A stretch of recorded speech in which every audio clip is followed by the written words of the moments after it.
Jr. once said that a threat to justice anywhere is a threat to justice everywhere. We are caught in an inescapable network of mutuality, tied in a single garment of destiny, and whatever affects one directly affects us all indirectly. So I want you to sit back for a few minutes with me and listen to me as I take you on a journey, telling you about ordinary people who, instead of being silent, decided to pursue this destiny of standing up for civil rights when it would have been easier for them not to fight. But thankfully, their actions changed the world and how things would ultimately be. We can go back to the 1800s and find Thaddeus Stevens, William Lloyd Garrison, Sojourner Truth, and Harriet Tubman, who worked hard to abolish slavery for their fellow man because they knew that until all men were free from being oppressed, that they themselves could not and would not be at rest. And even though people of color weren't considered when it was being written, Thomas Jefferson still wrote that all men were endowed by their Creator to life, liberty, and pursuit of happiness in the Declaration of Independence. Many people fought and risked their lives just to do what was right through means of traveling on a railroad that was underground and singing cryptic songs in cotton fields where masters were confound, all in the name of freedom. And then we get to the late 19th and early 20th century, where we come across those who truly believe, in the words of Frederick Douglass, that once you learn to read, you will forever be free. So we encounter Mrs. Mary McLeod Bethune, who educated young students so they could show the world what African Americans could really do. And we discover Booker T. Washington, the first teacher at Tuskegee University. And we come across W.E.B. Du Bois, who said that children learn more from what you are than what you teach. And in a time when education was only reserved for a few, these men and women saw that others were educated too.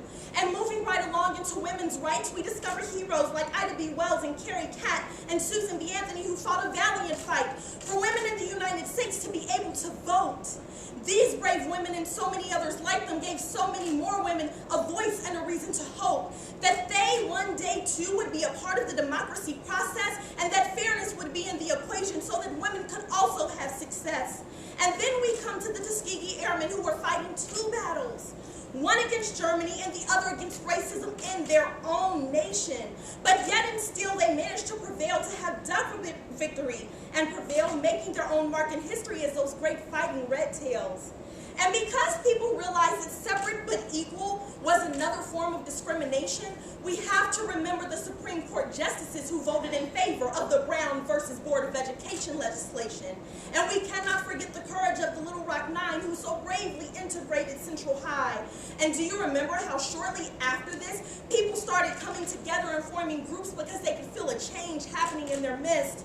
They knew they were getting closer to social justice and racial equality. So they linked arms and they worked together to form the SCLC and the SNCC, following in the footsteps of their predecessors, the ACLU, the NAACP, and the National Urban League.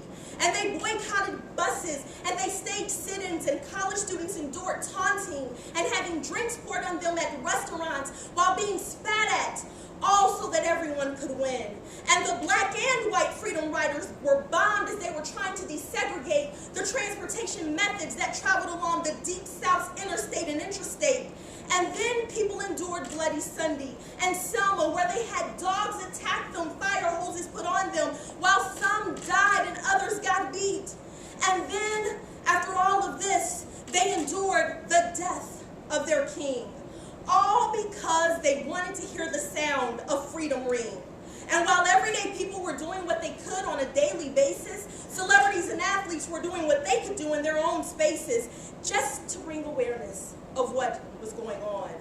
Billie Holiday sang about strange fruit hanging from trees, while Aretha Franklin was demanding R-E-S-P-E-C-T.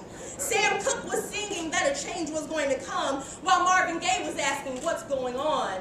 And the March on Washington, Joan Baez sang "We Shall Overcome" as she led the crowd. And James Brown was saying, "Say it loud, I'm black and I'm proud." Through the years, Jackie Robinson integrated America's game, while Jesse Owens won the races he raced. Kenny Washington broke the NFL color barrier, while Althea Gibson was the first black tennis player. And as time started to evolve and things started to change, we can see that progress was really starting to be made. President Lyndon B. Johnson explained the need for affirmative action so that opportunities in education and employment could be fair.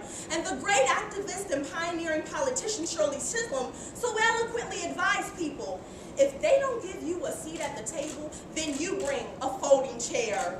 And during this time, Dr. Maya Angelou could proudly proclaim, leaving behind nights of terror and fear. I rise into a daybreak that's wondrously clear. I rise bringing gifts that my ancestors gave, for I am the hope and the dream of the slave. I rise.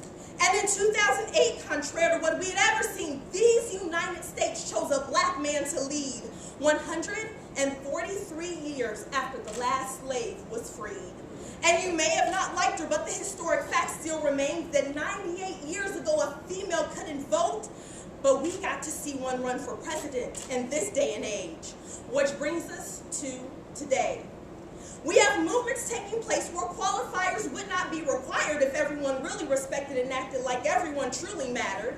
And while Ava DuVernay can make thought-provoking movies, and Mia Love is the first black female to ever hold a Republican Congress seat, and Lady Gaga and Ellen are champions for LGBT rights, and Ellen even ends her show with saying, "Be kind."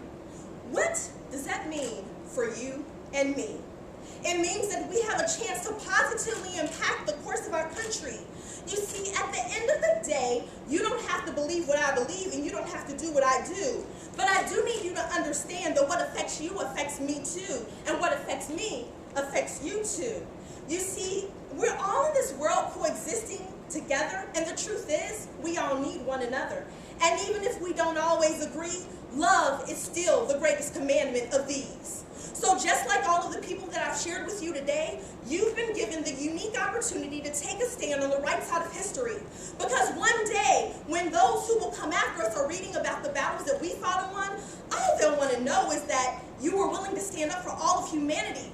Or did you go with the comfort of passivity? They'll want to know that when you had the choice to sit it out or dance, that you did not choose apathy.